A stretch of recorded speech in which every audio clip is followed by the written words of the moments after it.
Hello and welcome to Pickleball Therapy, the podcast dedicated to your pickleball improvement. I hope you're having a great week.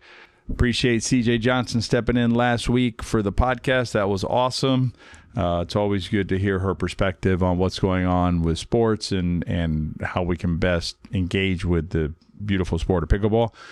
This week's podcast, I want to dive into a subject that I've been thinking about, and I'll explain. You'll understand as we piece it together. But basically, it's about figuring out where we are and, what will do most work for us right now in terms of our game and our development. I think you'll find it an interesting way of of refocusing ourselves and our what we're doing. Before we get into that, a couple of quick notes here. One, I've been trying out the new PaddleTech shape, relatively new PaddleTech shape, the GTOC. And I like it a lot. I like it. I can't say I like it more than the traditional Bantam, which is the Annalee Waters Bantam 14 millimeter. But the GTOC is a different shape. It's a little bit more elongated. It's perhaps a little meatier if you want to think about it that way. I don't know if that's a good term for a paddle, but that's why I think about it. It's just a little more substantive when you swing it. And I came from tennis, and so that's something that appeals to me. I would say, with that said, still highly recommend. My first go-to recommendation is the Annalee Waters 14 millimeter Bantam paddle, ALWC it's called. That's my first go-to for any player. That'll work for any player. I use it. I love the paddle. I've been playing with it for about a year. If you come from tennis or you want an elongated paddle feel, the GTOC is a good option. I would caution you, though, if you it is going to feel a little bit heavier when you swing it because of the shape of it. That's just natural. But anyway, those are two options for you, and we have codes at links, I should say, at betterpickleball.com that'll get you a small discount if that's something that you're interested in. One other bit of housekeeping, we have our strategy clinic in August coming up. It actually ties into today's presentation. That's what spurred me on to think about this. I was preparing some materials relative to that strategy clinic, and it got me to thinking about how we, as pickleball players, sometimes can get a little bit derailed in our work, and so I wanted to address that in today's episode of the podcast. And then in the riff, I'm going to talk about something that CJ reminded me about that she and I had talked about previously, but I had not brought up in the podcast, which is we're going to use the Wimbledon women's finals result to talk about how loss or losing, right, and losing, badly, if you want to think about it that way, but certainly losing by a lot of points, how we can frame that perhaps more positively for ourselves. So let's start into the main topic today, which is this idea of figuring out where we are and what's going to most help us with our games. And the clinic that we have coming up is about the must-have shots for 3-5 level play. And there's different layers to this thinking when you think about, must-have shots for 3-5 level play. One layer is, it's really honing in on for 3.5 level play, which I want to be clear, 3.5 level play is solid play, right? 3.5 to 4.0 is where a lot of pickleball players, play their games, and that's awesome pickleball world to be in. Obviously, as pickleball players, it's good, I think, to always strive to, can I learn something new? Can I, improve in an area, right? Can I go deeper with the game? Those types of things. Those are all very good, I think, great ways to engage with the sport. But the reality is that, 3.5 to 4.0 is where a lot of play is played, and that's good pickleball. One other note here is that 3.5, the term 3.5, is much broader than it seems, meaning and we've talked about this in prior podcasts, but 3.6 to 3.7 is a world of difference. Like legit 3.6 to legit 3.7, legit 3.7 to legit 3.8, a world of difference again. And I think sometimes we can get bogged down in I've been in 3.5 forever. Well, that's you're navigating an entire universe of pickleball between 3-5 and 4-0, and that's okay. And then 4-0 on, same thing. It's 4-0 to 4-1, 4-1 to 4-2. But one approach, one aspect of this way of thinking about it, must have shots for 3-5 level play, is that it lets us hone in on what really matters based on where we are in the game. And I'll give you guys a quick side story here. So I was playing on Monday this week, and before our camps, and there was a local player who is really good friends with one of the players on the group. I befriended her as well, so she was watching some of our points, and she's coming to the upcoming camp. And I hit a ball, winner basically, cranked it right next to the sideline. It was close, but it was in, but it was close. And I'm always like, oh, that was, too close for comfort kind of a thing.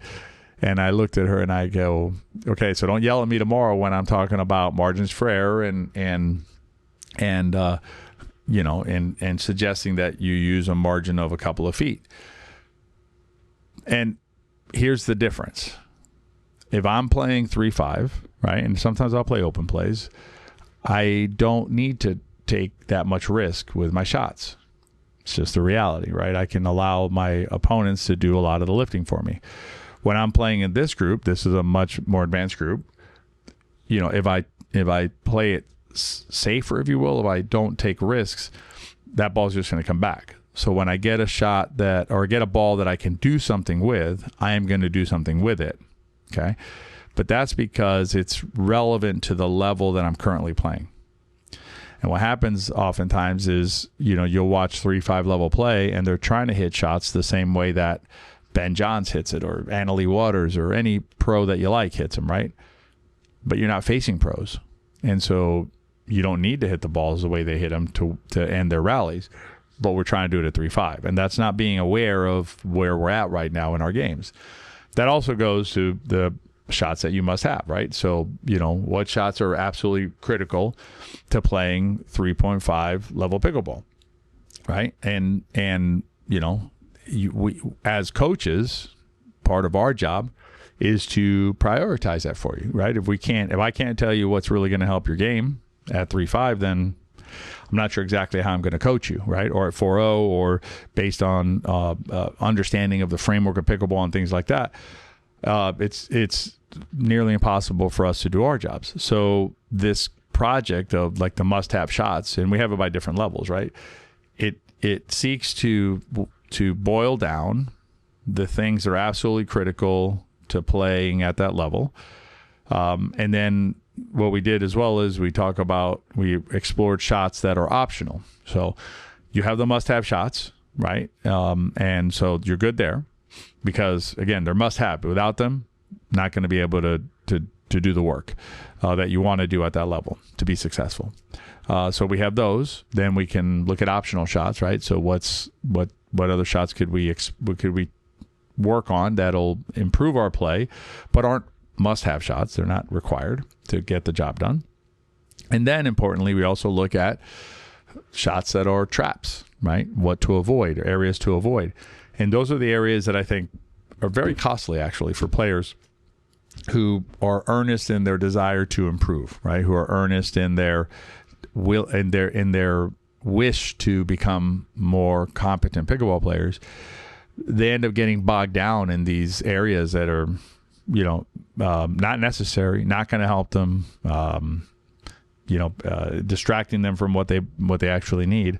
So we explore that as well, right? To help guide the player in terms of the path that they're going to, that they should take if they want optimal improvement in their play, in the shortest amount of time, right? If they end up in the distraction, then they're not focused on the must-have shots, and maybe they come to it later, but now they've spent a couple years on stuff that really isn't going to help them with their game. As an example, I'll just throw one out here. So 3-5 level play, you don't need a roll volley. I know roll volleys are sexy and, awesome. Let's hit roll volleys, right? Good. But you don't need it at 3-5. It's not adding that much to your play. And potentially detracting you from other areas that are more important, and also detracting you from the number one priority, I would say, at 3-5 is consistency. Nothing else, just consistency. Just hit another ball, hit another ball, hit another ball in the court with intentionality, right, towards a target and things like that.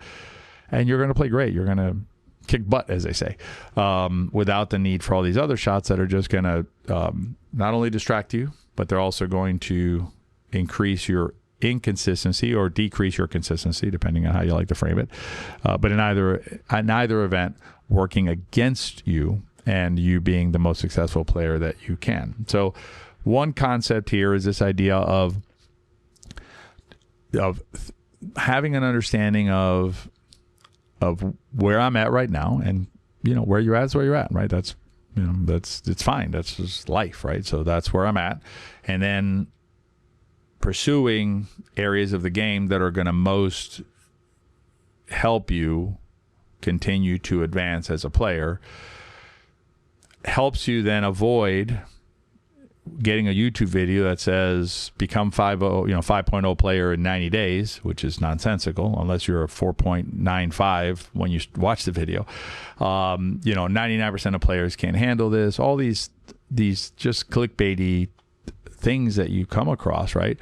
That's likely not going to help you, and it's likely actually going to I don't want to use the word harm, because it doesn't really harm, but it just it'll delay you. It'll pull you away from what you should be focusing on, again, if your objective is to play the best you can where you're at right now.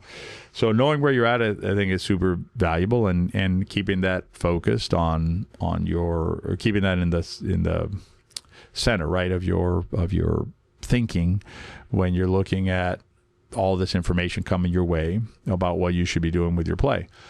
And then the other thing I think that's really important here is, I think we get sometimes, we start thinking that, like, if I say to you, you need these to play 3-5, and let's assume right now you're a 4-0, you're tuning me out. You're like, I don't need that, right? He's saying 3-5, so that's not for me. Or let's take it another step back, right? You're playing 3-5, and I tell you these are must-have shots for 3.0. All right? You're like, yeah, that's not for me. That's for 3.0. Here's the mistake there. To play 4.0, you need the 3.5 shots, and you need the 3.0 shots, and you need the 2.5 shots. To play 3.5, you need the 3.5 shots, the 3.0 shots, and the 2.5 shots. Because pickleball, as I would submit to you, most everything in life, it's cumulative, right? It's you're building one layer on another. You can't skip over what a 2.5 needs and then just say, okay, I'm going to add these shots as a 3.5 and I'll be an awesome 3.5. That's just not how the world works. Excuse me. You need to have the prior skills in order to add the new skills. Okay. So when you hear something like these are shots that a 3.0 must have, and you're a 3.5, I would suggest, from a source like us, who I believe is a reputable coaching source, I would suggest taking a moment and checking yourself. All right. Do I have those shots?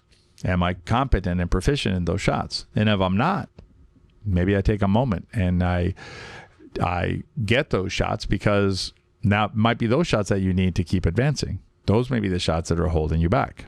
You see what I'm saying? So, like, the shot from before, you didn't develop it, and that's fine, right? No big deal. You don't have it.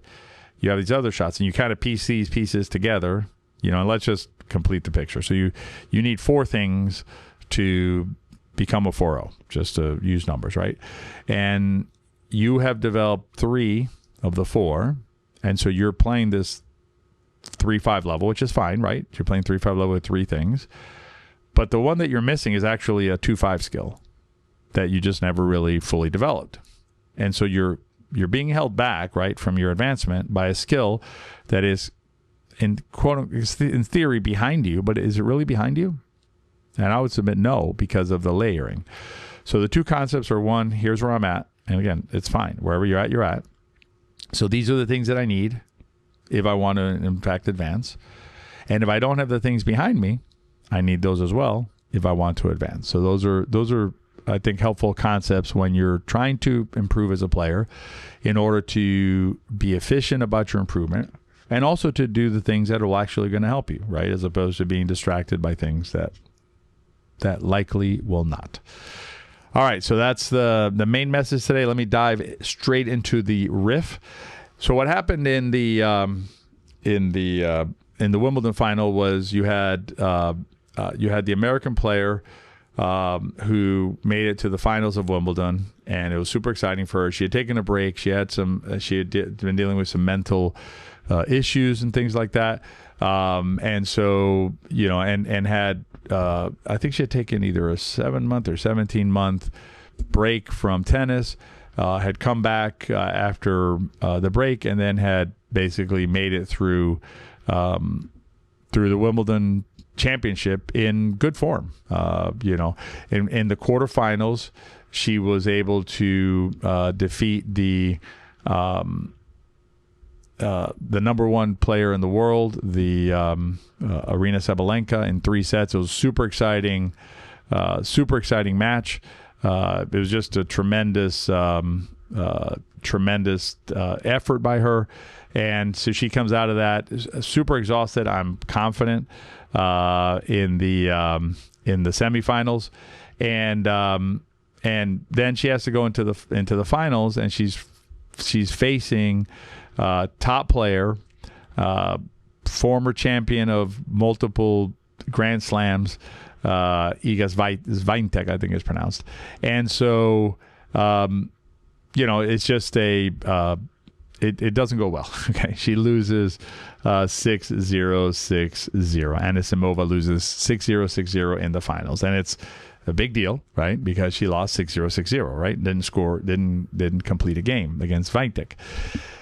So the question I ask myself is, you have a choice. I'm going to give you a choice.